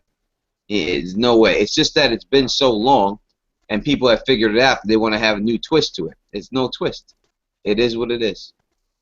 But if he did do it, you would say, that was genius. No, I would say I would say, how do you do that when you have the blue rose growing from the chink of the wall? When you have everything set up for this, why would you do all that just to change it in mid-form? It makes no sense. What's If the I next had question? $8 bazillion in my bank account and people were saying don't die before you finish the book, I might Listen, just piss some people off just for the hell of it. I think he has a lot more written than people give him credit for. I do too. I think there's a lot more there than people think. The process is really just, I mean, I write what I write, and really when I write stuff, me personally, the hardest part of writing new stuff is editing the old stuff that I write, because I always reread it before I start writing, and then I start editing and tinkering with it. So I think that's the biggest issue I have. I don't know if he has that issue, but he probably does too, and he probably tinkers with the older stuff before, and it's hard for him to get to the newer stuff because he's always perfecting the older stuff that he already has. Yeah, because he already said that we know, or he said that he told Dave and Dan how it's going to end, so he's already finished it, but like you said, he's putting pieces together. It's done. Donnie, next question from Claire. What is that? What is your favorite book of the series so far?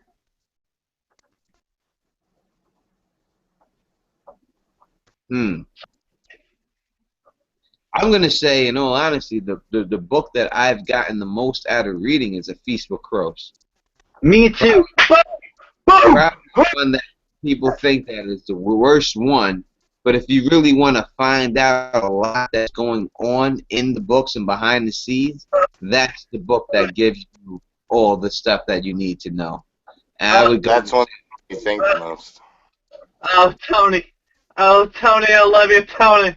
Oh, that's my favorite book. Oh, yeah, dude, okay. Hedge Knight just told me, 2 days ago, he's like, I know more about the Ironborn than I did 3 weeks ago. It's like, look into it a little bit, and A Feast for Crows, it's like, guess what, none of your favorite characters are in there. Jon Snow, Tyrion, all this other stuff. Literally, put your mind to it. It's so good. It's so informative. All of a sudden, it's like something straight out of left field. And it's very, extremely educational. Listen to what is going on, and like all of a sudden, everything that you know, there's these little things start that gets put into place. Anybody? I gotta go feast. It's like I said, if you want to know what's going on behind the scene, Littlefinger, or anything else, Barry, a lot of it is in that book. I Obviously a lot of people may say Game of Thrones. I'm not gonna say that wasn't the best book of the series, but me particular, and Feast and Dance is one book to me. You know what I mean? So I look at them as all as one big book. That's the way he meant it. That's why I think there'll be an extra book instead of the seventh book, because I think that's just one. So I think we'll have another book after that instead of the seven.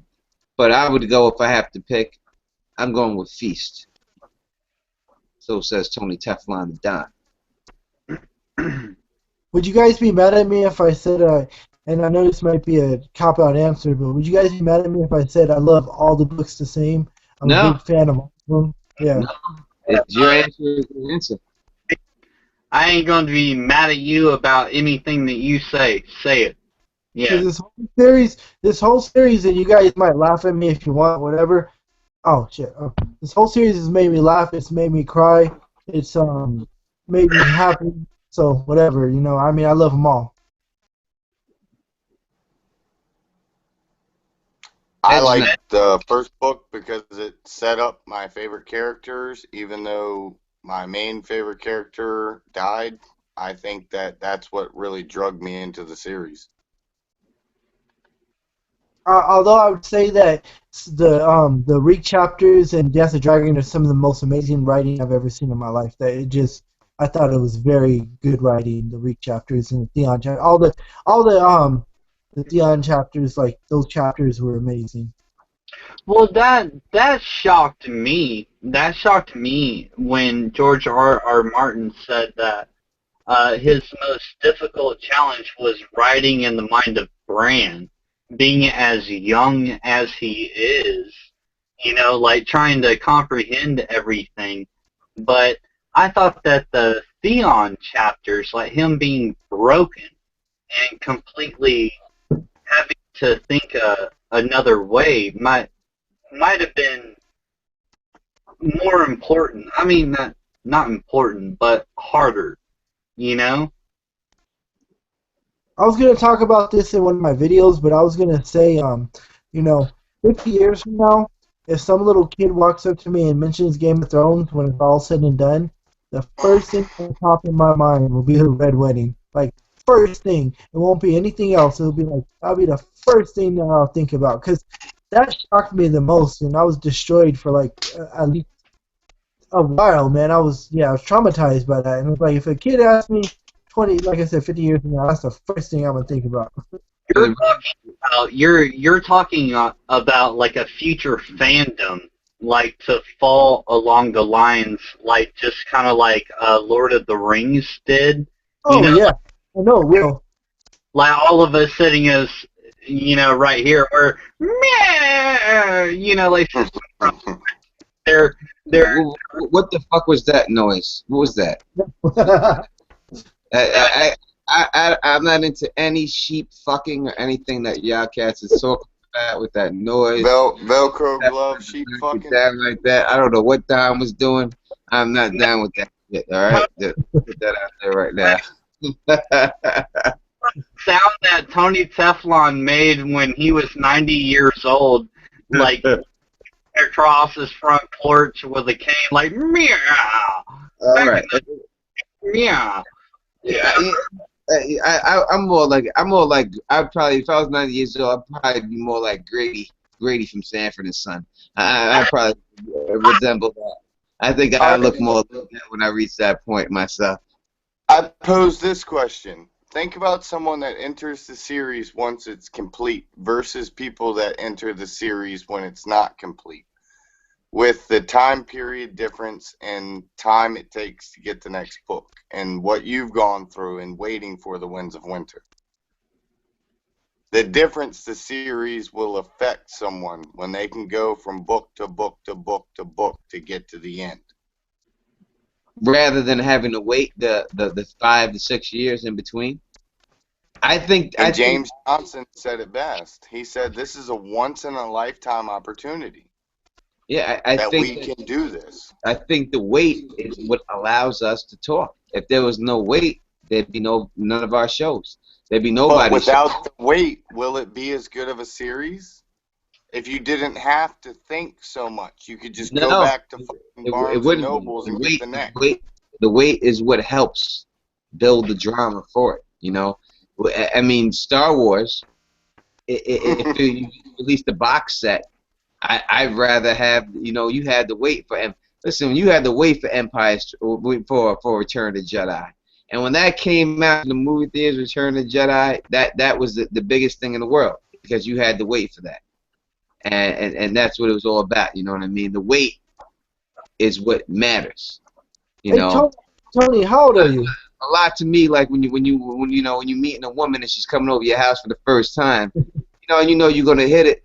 It really, you're gonna hit it. You're gonna hit a lot of things before, but it's actually, to me, the preparation, getting ready, and knowing that it's gonna go down. That's more exciting to me. Sorry, the preparation and getting ready is always better than it, usually.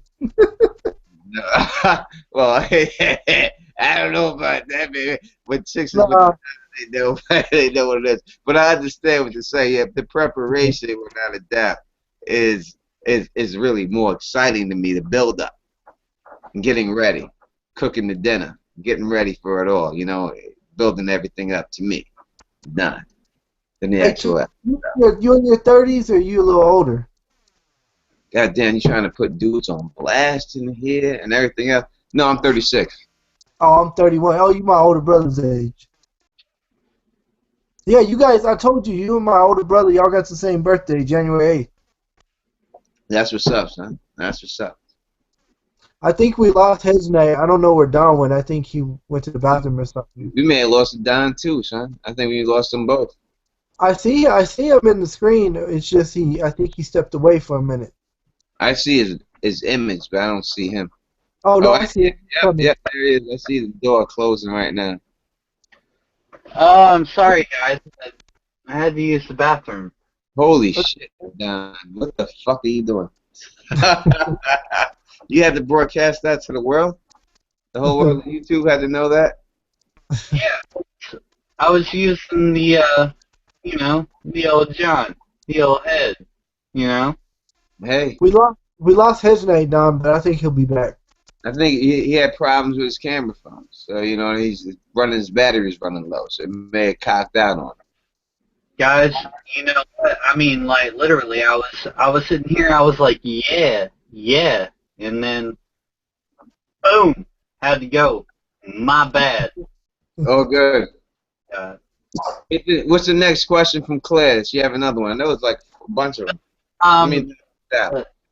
the next question from Claire was, who is your favorite female character and why? Whoever has the biggest ass. I'm an ass man. I like big asses. And whichever one. No, if I had to be serious about it, hmm, uh, you know, I don't know if all right. My favorite female character, without a doubt, is Arya. I think that's, I hate to say it's like a cop out, but without a doubt, she's probably my second favorite character in the books. So I have to say Arya is my second favorite character, my favorite female by far. And I ain't looking at her ass; she's a little girl. That's not a cop out, dude. Like, Arya is like one of the most epic characters we've ever seen. And honestly, me and my heart, with George R. R. Martin, everything is about history and how he's tied everything together. He's a medievalologist.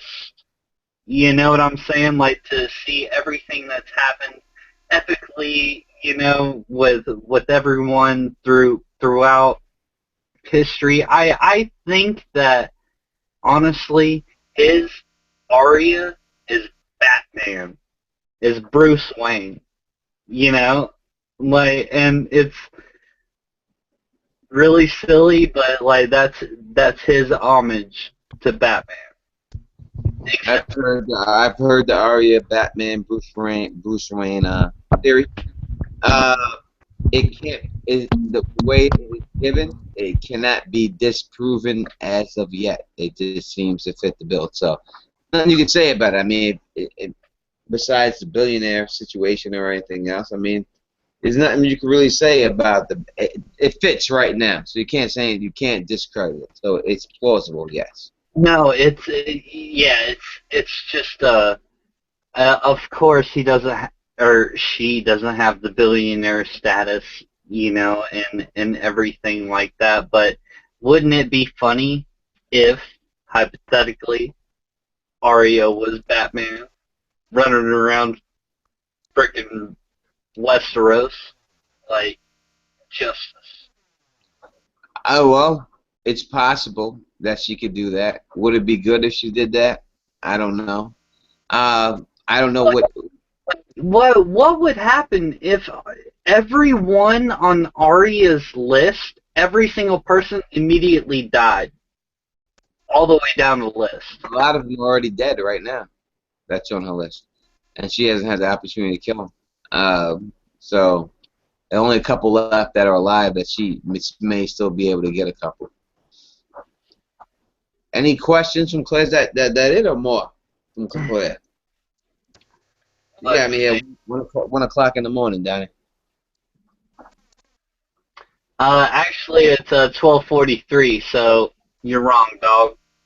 Oh, sorry about that. Which character reminds you of yourself? And that one goes to LT as well. All right, so you might say this is another cop out, but hey, everybody I've ever known knows that I'm a man of my word, and that when I say I'm gonna meet you there, I'm gonna be there. When I can help you, I'm gonna help you. You know, I start to say Ned reminds me of myself because I am a man of my honor. You know. Sorry, guys, my phone died. It probably will again. All right, Hedge Knight. Hey, final question, and we were gonna end the video. Which character reminds you of yourself? I caught the back end of what Giles was saying. One thing about me and anybody that knows me in my personal life, the only time I've ever been in trouble, the only time I really get into fights and stuff is when I'm sticking up for somebody else. I'm a small guy. I don't take shit off of nobody. I'd rather take a beating than look like a fucking punk. So I'm going to go ahead and say Ned Stark probably. Or I don't know, man. That's what I was saying earlier about the whole honor thing, man. I take that shit very seriously, you know? I've worked hard to build up the level of integrity that I have, and no one I know in my life questions my integrity. Even if anything I say is far-fetched, they don't question it. And I'm self-employed, so we're talking about large amounts of money on the face. You know what I mean? No one questions my integrity. Which character reminds you the most of I would say yourself? Ned. Ned Stark. All right, Tony. Of your own personal self, which character defines yourself? It's hard to just pick one person that just defines Tony Teflon. Don, Tony Teflon is a very multiple person. You like me personally. If you ask my friends about me, a lot of my friends are friends because of me. I'm usually like the glue. Like I introduced a lot of I was friends with this person, introduced them to that person. Now they're friends and blah blah blah. I'm that type of person. I'm the in between person. But if I had to pick one person in there, I'm gonna have to go with my man Stannis Baratheon for the fact that my will is iron, and I am very set in my ways. I do not bend the knee, and I do not budge to anybody, and that's just the bottom line. And it's not always a good thing.